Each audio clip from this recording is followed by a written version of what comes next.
नमस्कार प्यारे दोस्तों। आज अपन देखने वाले हैं प्रश्न तनाव के जो क्वेश्चन नीट में पूछे गए हैं अब तक, उन क्वेश्चन को अपन यहाँ पे करने वाले हैं। इससे अपने को क्या मदद मिलेगी कि प्रश्न तनाव में अपने को क्या पढ़ना चाहिए और कौन सा इनमें सबसे इम्पोर्टेंट है। तो चलिए क्वेश्चन नंबर 1 से स्टार्ट कर रहे हैं, जो कि नीट 2020 में पूछा गया। क्वेश्चन कह रहा है कि त्रिज्या आर की कोई केशिका नली जल में डूबी है। इसमें जल एच ऊंचाई तक ऊपर चढ़ता है। केशिका नली में भरे जल का द्रव्यमान इस केस में 5 ग्राम है। अब क्या करते हैं कि त्रिज्या 2r की कोई अन्य केशिका नली को जल में डुबाया जाता है। तब आपको बताना है कि इस नली में ऊपर चढ़े जल का द्रव्यमान क्या होगा। अपन क्या करते हैं कि जो केशिकत्व का जो कारण अपन पढ़ते हैं कि भाई केशिका नली में जल ऊपर क्यों चढ़ता है, तो उसका अपन एक तरीका देखते हैं, बल संतुलन विधि।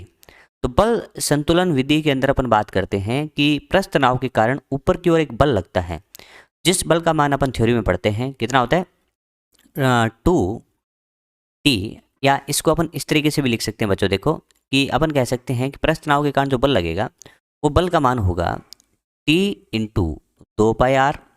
टी मतलब अपन इसको देखें तो अपन कह सकते हैं कुछ इस तरीके से, ये केशिका नली होगी और यहाँ पे अपन कह सकते हैं इसकी ये नवचंद्रक की आकृति होगी। नवचंद्रक में अपन कह सकते हैं यहाँ पे जो जल होगा इसके साथ वो 2πr पे होगा, तो t इंटू 2πr। और अपन कहेंगे कि बल की दिशा इसमें ऐसे होगी तो ऊपर वाला घटक तो cos थीटा के होंगे ना, तो t into 2πr cos theta बराबर mg। ये आपको पता होना चाहिए। यदि आप चीज़ जानते हैं तो आप सीधा ही यहाँ से लिख सकते थे कि m समानुपाती क्या होगा, r होगा। यानी आप कह सकते हैं कि m समानुपाती r होगा। या दूसरा तरीका भी अपन कह सकते हैं कि द्रव्यमान क्या होता है बच्चों, देखो m बराबर होता है रो इंटू वी। रो क्या होता है, रो घनत्व होता है, वी बताओ। तो आप कहोगे कि इसमें जो पानी है वो बेलनाकार आकृति का है। तो बेलनाकार आकृति में अपन जानते हैं बच्चों कि जो आयतन होता है वो होता है पाई इंटू आर स्क्वेयर और एच एच। लेकिन यहाँ पे अपन कह सकते हैं कि एच क्या होता है, एच इसमें चढ़ी गई जो ऊंचाई है द्रव की वो होगी। तो एच बराबर जानते हैं बच्चों 2t कोस थीटा बटा रो आर जी। और जुरीन के नियम से अपन जानते हैं कि एच तो वित्त को समानुपाती होता है आर के। तो यहाँ से अपन कह सकते हैं कि m को अपन देखेंगे कि समानुपाती किसके रूप में होगा, तो रो तो नियत है, पाई भी नियत है। यहाँ पे अपन कह सकते हैं आर स्क्वेयर और यहाँ पे h को भी लिख सकते हैं 1/r। तो m समानुपाती क्या हो गया, r।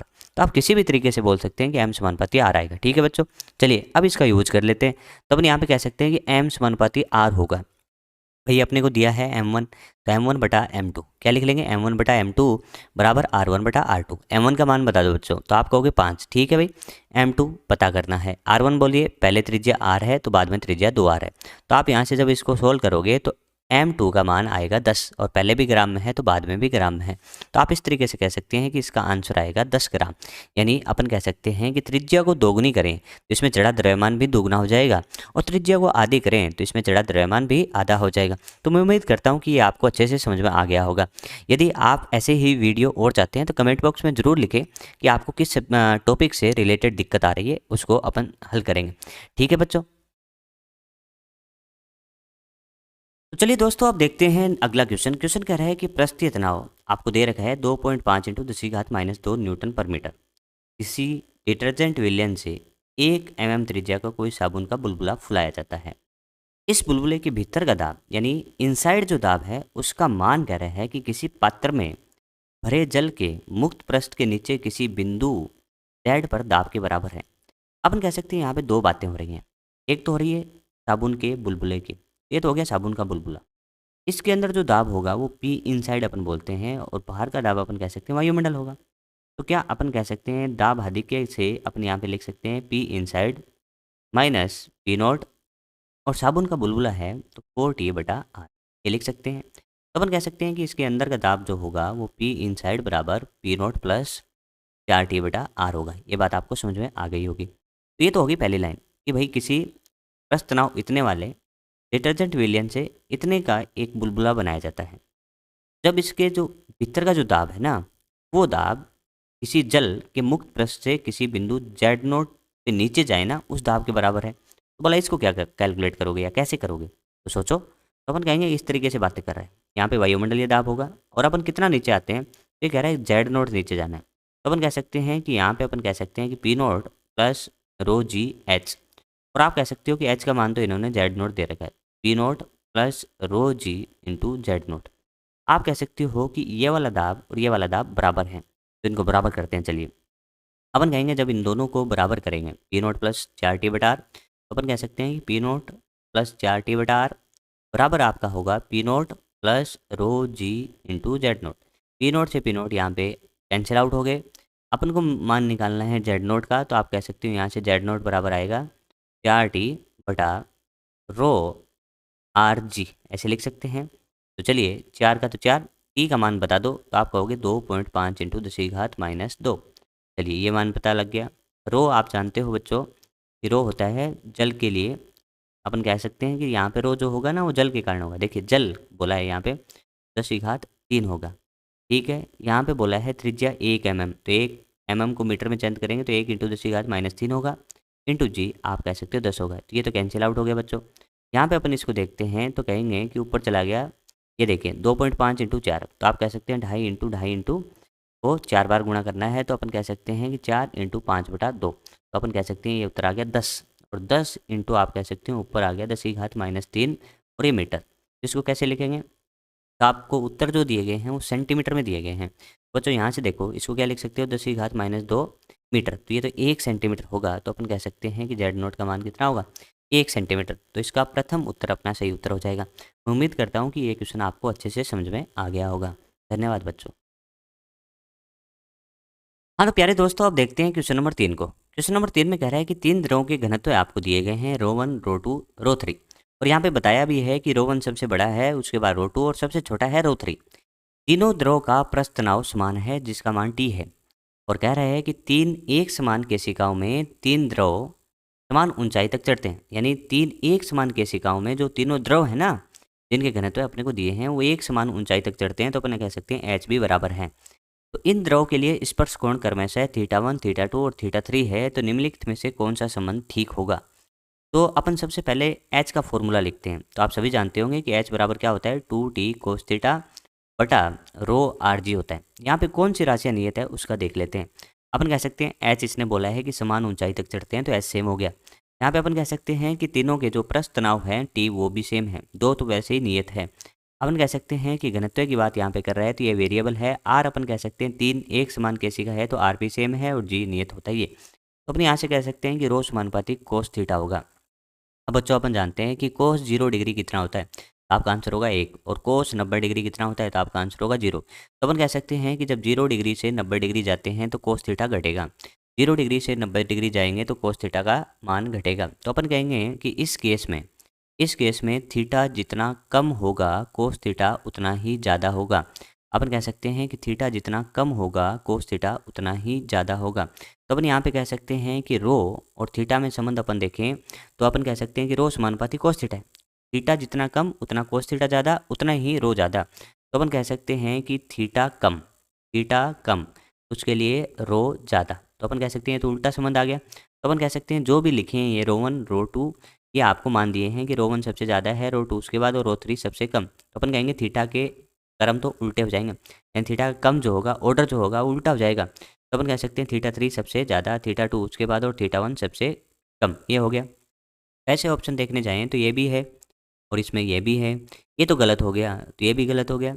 अब इसमें देखो कि 0 से 90 के बीच में होगा, फिर 90 से 180 के बीच में। तो अपन कह सकते हैं देखो यहाँ पे एक लाइन लिखी है कि तीनों तरफ समान ऊंचाई तक चढ़ते हैं। तो अपन कह सकते हैं कि ऊंचाई तक तभी चढ़ते हैं जब कोस थीटा का मान धनात्मक हो।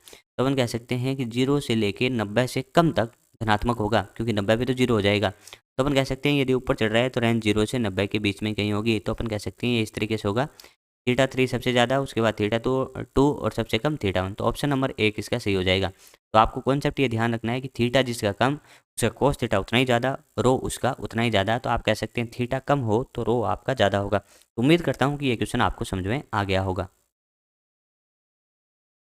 चलिए दोस्तों नेक्स्ट क्वेश्चन को अपन देख रहे हैं। कह रहा है कि किसी द्रव की आयताकार झिल्ली का विस्तार 4 सेंटीमीटर क्रॉस 2 सेंटीमीटर, यानी आपको ये क्षेत्रफल दे रखा है, इस क्षेत्रफल से बढ़ाकर ये क्षेत्रफल कर दिया जाता है। यदि इस प्रक्रिया में किया गया कार्य का मान 3 इंटू 10⁻⁴ जूल हो तो द्रव के प्रस्थ तनाव यानी टी का मान क्या होगा। तो अपन जानते हैं कि जो फॉर्मूला होता है कि किया गया कार्य बराबर होता है टी इंटू क्षेत्रफल में कुल परिवर्तन। तो अपन यहाँ पे कह सकते हैं कि आपको ये डब्ल्यू तो दे रखा है, आप डेल्टा ए निकाल लेते हैं तो आपका आंसर आ जाएगा, क्योंकि टी बराबर आप कह सकते हो कि किया गया कार्य बटा क्षेत्रफल में परिवर्तन। और अपन कह सकते हैं कि किया गया कार्य का मान तो दे रखा है 3 × 10⁻⁴ जूल। अब अपन क्षेत्रफल में परिवर्तन निकाल लेते हैं, तो डेल्टा ए अपन कह सकते हैं कि A final minus A initial. लेकिन अपन यहाँ पे बात करें तो कह सकते हैं कि किसी द्रव की आयताकार झिल्ली है, किसी द्रव की आयताकार झिल्ली में अपन कह सकते हैं मुक्त सतह होती है 2। अपन कह सकते हैं जिस तरीके से साबुन के घोल से जो अपन बुलबुले बनाते हैं, या फिर अपन जब बुलबुले बनाते हैं तो आपने देखा होगा कि जो एक इस तरीके का फ्रेम आता है बच्चों, आपने बचपन में सभी ने किया होगा, इस तरीके का फ्रेम आता है जिसको साबुन के घोल से घोल में डुबोकर उसको निकालें तो उस पे एक क्या बन जाती है, इस तरीके से एक झिल्ली बन जाती है। तो ये झिल्ली आपकी क्या है, ये आयताकार झिल्ली है। अपन कह सकते हैं इसमें एक तरफ वायु इसके दो तरफ होती है, ऊपर की तरफ और नीचे की तरफ। तो कितने मुक्त सरफेस हो गए या मुक्त पृष्ठ कितने हो गए, तो आपका आंसर होगा 2। तो अब मैं कहूँगा कि जो क्षेत्रफल में परिवर्तन होगा वो ऊपर भी होगा और नीचे होगा, तो 2 गुना होगा ना। तो ये बात सबसे इसमें इंपॉर्टेंट है। चलिए इस बात को ध्यान रखते हैं। और 2 × ए फाइनल अपन कह सकते हैं 4 × 5, तो यह हो गया 20, और 20 इंटू आप कह सकते हो 10⁻⁴ मीटर स्क्वायर। ठीक है, इसी तरीके से 4 × 2 अपन कह सकते हैं 8, 8 × 10⁻⁴ मीटर स्क्वायर। ठीक है, अपन यहाँ पे कह सकते हैं कि 2 इंटू यहाँ पे कह सकते हैं 12 × 10⁻⁴। तो ये आ गया परिवर्तन। तो इसको उठा के यहाँ पे रख दो, तो आप कहोगे 2 × 12 × 10⁻⁴। तो आप कह सकते हो 10⁻⁴ से 10⁻⁴ तो चला गया। अब यहाँ पे कह सकते हो इसको अपन काटें तो अपन कह सकते हैं 4, तो 1/8 आपका उत्तर होगा। और 1/8 अपन कह सकते हैं 0.125, और इकाई अपन जानते हैं न्यूटन/मीटर होगी। तो ऑप्शन नंबर 1 इसका सही उत्तर हो जाएगा। इस केस में जो आपको ध्यान रखनी है, इस क्वेश्चन में जो आपको बात ध्यान रखनी है वो ये ध्यान रखनी है कि किसी भी द्रव की जो फिल्म होगी या कोई झिल्ली होगी, तो उसमें जो मुक्त पृष्ठ होंगे उनकी संख्या 2 होगी, क्योंकि मुक्त पृष्ठ की परिभाषा होती है कि किसी भी द्रव की सतह में वायु कितनी जगह कांटेक्ट में है, ये उसका डेफिनेशन होता है। तो अपन कह सकते हैं जब साबुन के बुलबुले बनाते हैं तो जिस फ्रेम को डुबोते हैं तो उस पे जो झिल्ली बनती है उसमें अपन कह सकते हैं कि उसके ऊपर भी वायु है और नीचे भी वायु है, तो कितनी मुक्त सरफेस हुई, तो आपका आंसर होगा 2। इस वजह से इसका सही उत्तर हो जाएगा पहला। उम्मीद करता हूँ कि ये सारी चीज़ें आपको बहुत आसानी से समझ में आ रही होंगी। यदि ये वीडियो आपको अच्छा लगे तो शेयर करें और अपने इस प्यारे से चैनल को सब्सक्राइब करें। चलिए दोस्तों अगले क्वेश्चन को देखते हैं क्या बोल रहा है। कह रहा है कि किसी केशिका में जल जो है वो h ऊंचाई तक चढ़ता है, यानी कोई कैपिलरी ट्यूब आपको दी गई है जिसमें जड़े जल का जो ऊंचाई है वो h है। अब क्या करते हैं, यदि जल की सतह से ऊपर केशिका की लंबाई h से कम हो। अब कह रहा है कि देखिए जैसे फॉर एग्जाम्पल अपन बात करें तो मान लीजिए कोई भी ये पात्र हो और इस पात्र में मान लीजिए कोई केशिका नली है इस तरीके से। ठीक है भाई, अब मान लीजिए इसका ये तो जल का स्तर है और इसमें ऊपर जो जल चढ़ा हुआ है वो स्तर मान लीजिए ये वाला है यहाँ तक, तो अपन कह सकते हैं ये वाला h हो गया। अब क्या करते हैं कि जो इस बार केशिका ली है उसकी लंबाई क्या है कि h से कम है, तो अपन कह सकते हैं कि इसको मान लीजिए तोड़ भी सकते हैं, ये तोड़ के इसकी लंबाई आधी कर देते हैं, ऐसा केस कर दें तो अपन कह सकते हैं कम हो जाएगी। तो चलिए देखते हैं। अपन कह सकते हैं कि इस केस में जो डायग्राम बनेगा, मान लीजिए जल का स्तर ये है। ठीक है भाई, और अपन कह सकते हैं कि जो ऊपर है केशिका वो क्या है कि h से क्या है कम है। अब आपको बताना है कि जो केशिका नली में जो द्रव होगा वो क्या ऊपर चढ़कर फुहारे के रूप में बाहर बहने लगेगा, या फिर जल केशिका के ऊपरी सिरे तक चढ़ता है वहीं रुका रहता है, या फिर कह रहा है कि केशिका नली के ऊपरी सिरे से कुछ नीचे तक चढ़ता है और वहीं बना रहता है, या फिर केशिका नली में चढ़ता ही नहीं है द्रव। अपन कहेंगे ये वाला जो केस है ना वो अपर्याप्त लंबाई की केश नली है, यानी अपन कह सकते हैं कि यहाँ पे जल चढ़ता है एच तक। यदि यहाँ पे भी अपन एच इसकी ऊंचाई देते हैं तो जल एच तक चढ़ जाता है, लेकिन इसमें अपन कह सकते हैं कि जल को चढ़ने के लिए पर्याप्त ऊंचाई नहीं है, तो इसको अपर्याप्त लंबाई की केस नली बोलते हैं। तो इस केस में होता क्या है, इस केस में जैसे फॉर्मूला अपन जानते हैं कि जो द्रव की ऊंचाई जो होती है एच बराबर होता है 2T/ρ capital R G. Capital R यहाँ पे आप कह सकते हैं कि नव चंद्रक की त्रिज्या है।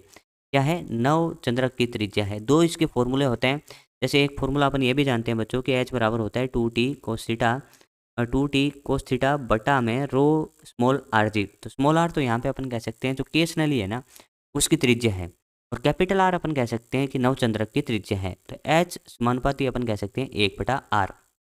इस केस में देखिए, इस केस में अपन कह सकते हैं कि जो एच है ना वो अपने पास कम है, तो अपन कह सकते हैं कि इस केस में आर क्या हो जाता है, ज़्यादा हो जाता है।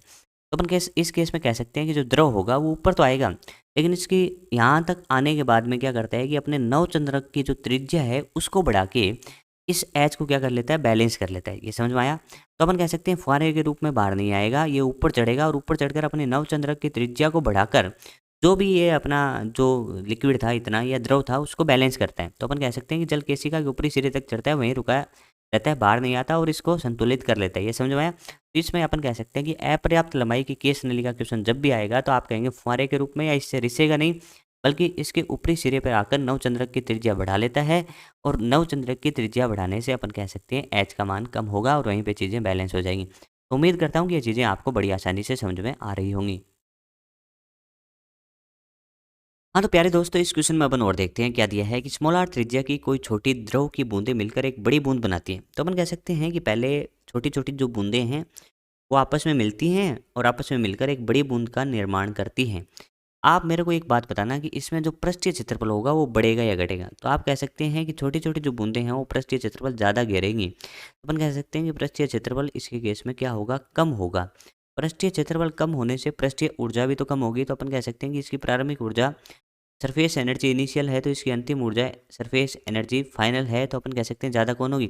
ज़्यादा तो ये होगी। तो अपन कह सकते हैं कि पृष्ठीय ऊर्जा में जो अंतर आएगा वो ऋणात्मक आएगा, और ऋणात्मक का मतलब होगा कि ऊर्जा यहाँ पे क्या होने वाली है? मुक्त होगी। तो मुक्त के तो दो ही आंसर दिए, ये मुक्त बता रहा है, ये मुक्त बता रहा है, ये तो कह रहा है ये अवशोषित होगी, और ये कह रहा है नहीं तो मुक्त होगी और नहीं अवशोषित होगी। तो इस वजह से अपन कह सकते हैं दो ऑप्शन में अपन पहुंच चुके हैं।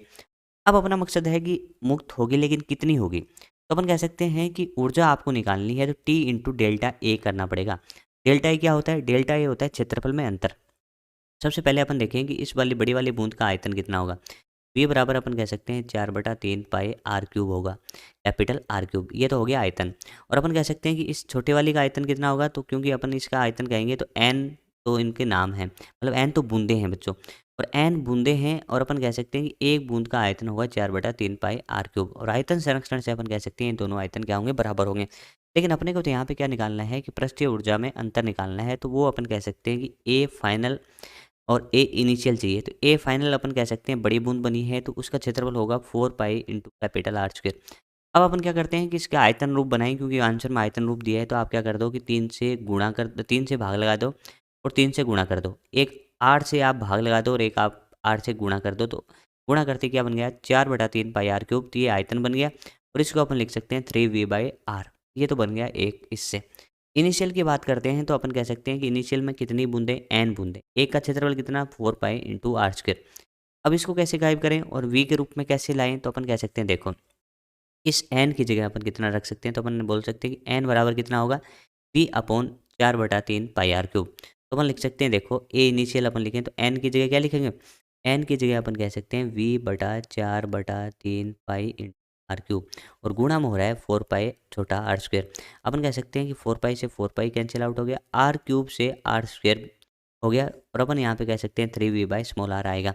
अपन यहाँ पे देखें कि भाई वर्क डन निकालना है, क्योंकि किया गया कार्य ही आपकी ऊर्जा के रूप में ये संचित होने वाला है। तो T into delta A. Delta A कैसे लिखें? तो अपन कह सकते हैं यहाँ पे ये तो बता ही चुके हैं कि नेगेटिव में आंसर आएगा। वो कितना आंसर आएगा? तो अपन कह सकते हैं, अपने को पता है कि फाइनल माइनस इनिशियल करेंगे नेगेटिव आएगा। तो अपन यहाँ पे कह सकते हैं माइनस को तो मुक्त के अंदर लेंगे, तो यहाँ पे आप ए इनिशियल माइनस ए फाइनल आप लिख सकते हो। तो ए इनिशियल माइनस ए फाइनल अपन करें तो अपन कह सकते हैं ए इनिशियल तो कितना है?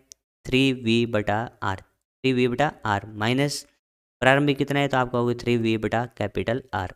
ये मैंने थोड़ा सा गलत लिख दिया, एक बार देखो कि अपन कह सकते हैं, ये देखो ए फाइनल तो इतना है 3v/r, और इनिशियल कितना है? 3v/r। तो मैं कह रहा हूँ 3v/r माइनस 3v/कैपिटल आर। इसमें आप कह सकते हो 3v कॉमन ले लिया, 1/r माइनस 1/कैपिटल आर। तो ये तो आपका आंसर आ गया। और यहाँ पे आप अंदाज़ा भी लगा सकते थे कि ऊर्जा मुक्त हुई है, तो मुक्त वाले दो ऑप्शन है और एक प्लस का है एक माइनस का है। तो अपन कह सकते हैं कि अंतर आएगा तो माइनस वाला उत्तर सही होगा। तो ऑप्शन नंबर 1 आपका सही उत्तर हो जाता। चलिए दोस्तों इस क्वेश्चन में अपन देखें तो कह रहा है कि एक द्रव के द्वारा किसी सतह को गीला करना मुख्य रूप से निम्न पर निर्भर करता है। यानी कोई भी जो द्रव होगा वो किसी ठोस की सतह को गीला कब करेगा। तो अपन कह सकते हैं कि इसमें जो केस पॉसिबल होते हैं उसके अंदर अपन देखें कि जो द्रव की जो मुक्त सरफेस होती है यानी सतह होती है उसकी जो आकृतियाँ होती हैं कुछ, जैसे अपन एक बात करें कि ये वाली आकृति होगी जिसको अपन अवतल कहते हैं, और एक इसी तरीके से मान लीजिए कोई पात्र और हो जिसके अंदर जो द्रव भरा हो वो मरकरी हो। तो अपन कह सकते हैं ये वाला मान लीजिए पात्र तो है वो आपका ग्लास का है, और इस ग्लास के पात्र में मरकरी भर दें तो अपन कह सकते हैं कि इस केस में जो ये मुक्त सरफेस होगी वो ऐसे होगी। अब अपन कह सकते हैं कि ऐसा एग्जाम्पल अपन एक और भी ले सकते हैं, यदि चांदी के बर्तन में पानी को भर दें, चांदी के बर्तन में पानी भर दें तो मुक्त सरफेस अपन कह सकते हैं कि इस तरीके से होगी। ये अपन बात कर सकते हैं। तो अपन कह सकते हैं गीला करना मुख्य किसका कारण है, तो अपन कह सकते हैं कि इस केस में जो ये सरफेस हुई है गीली सबसे ज़्यादा हुई है। और इसमें अपन कह सकते हैं जो एंगल ऑफ कॉन्टैक्ट है, संपर्क कोण है, वो वाला ही इस तरीके से अपन कह सकते हैं कि एंगल ऑफ कॉन्टैक्ट या संपर्क कोण आपको निकालना हो तो सबसे पहले आप क्या देखिए, पॉइंट ऑफ कॉन्टैक्ट ढूंढिए, यानी संपर्क बिंदु ढूंढे। तो संपर्क बिंदु वह बिंदु होता है जहाँ पे ठोस द्रव और गैस आपस में मिलते हैं। तो ये हो गया आपका कॉन्टैक्ट पॉइंट। अब इस पे क्या करो, दो स्पर्श रेखा खींचो। इस पे क्या खींचो, दो स्पर्श रेखा खींचो, जिसमें से एक तो द्रव की सतह पे हो और एक ठोस की सतह पे हो, लेकिन ठोस की सतह पे भी द्रव के अंदर की ओर हो, ये वाली बार वाले नहीं होगी। तो अपन यहाँ पे कह सकते हैं थीटा है और थीटा आपका न्यून कोण है।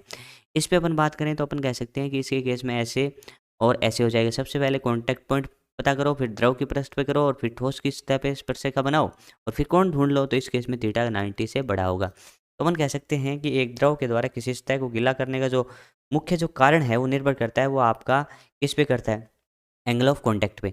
यदि थीटा आपका न्यून कोण है तो गीला करेगा, यदि थीटा आपका अधिक कोण है तो गीला नहीं करेगा। तो इस केस में अपन कह सकते हैं द्रव तथा सतह के मध्य संपर्क कोण पे डिपेंड करता है। तो इस तरीके से ऑप्शन नंबर आपका 1 होगा।